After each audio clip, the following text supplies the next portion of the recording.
Hey, what's up, soldiers? Chris here, CaribbeanPod.com. Always a pleasure to have you all here in the kitchen with me.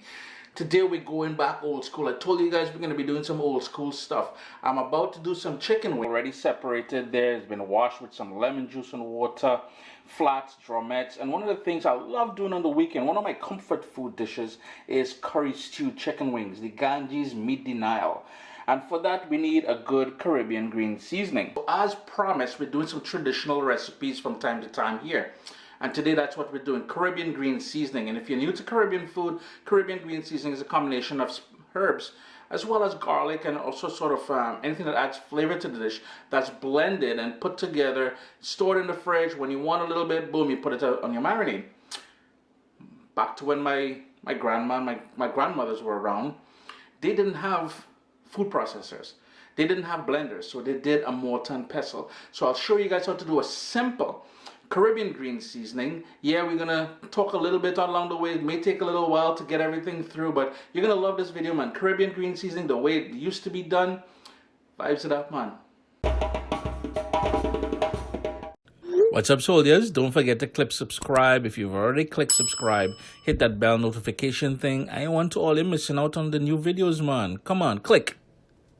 There was frost last night. I already took out the tomatoes and everything, the plants that were there. But there was frost last night, so most of the peppers got to get picked today. And here we have, there's no ripe ones for me to show you, but these are what we call seasoning peppers. So we're going to grab a couple of those. And then over here, that is fresh thyme. So we're going to grab some of that thyme. Gosh, you just brush your hands on it and it smells beautiful, man. So let's grab some of that thyme.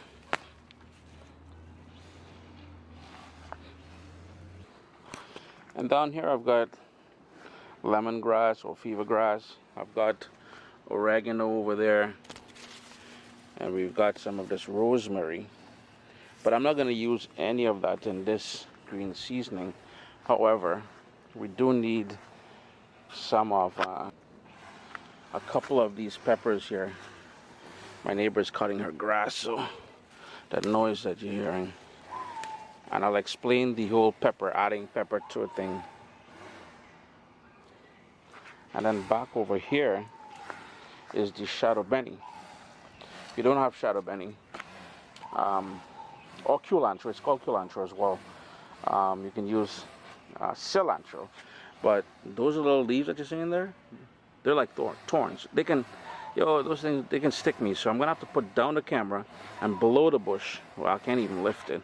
I have to get my gloves. Below it is where I'm gonna get the leaves. Let's talk a little bit about the ingredients. And here is that shado beni that I picked in the backyard there. The leaves wasn't all that great. It is fall, it is October, it is Canada, so this is the best I can get. Garlic. Direct from my garden, we'll need some garlic. So we've got the seasoning peppers, no heat at all to that, just pure niceness. I like adding a couple small peppers to the green seasoning. Now bear in mind that when you're seasoning your meats or your vegetables or whatever with it, it already has that heat element in there. A tiny bit of ginger, the fresh thyme, some scallion, and that's it. If I had access to Spanish thyme or big leaf thyme or podina as it's called, I would certainly go in with a leaf or two of that. I don't have any. I don't like using like rosemary and anything as strong like that. Basil, I'm not a huge fan of it, so you won't find it in there. The whole idea is a quick, simple, basic green seasoning.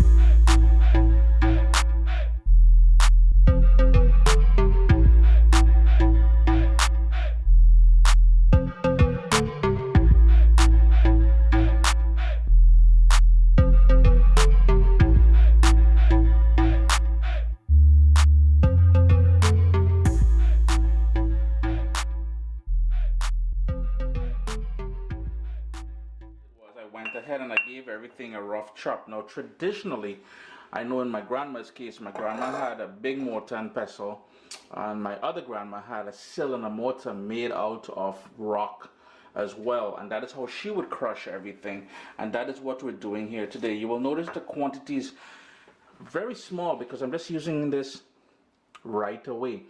If you have any left over, I'll show you a quick tip that you can keep it for a few days in the fridge easily.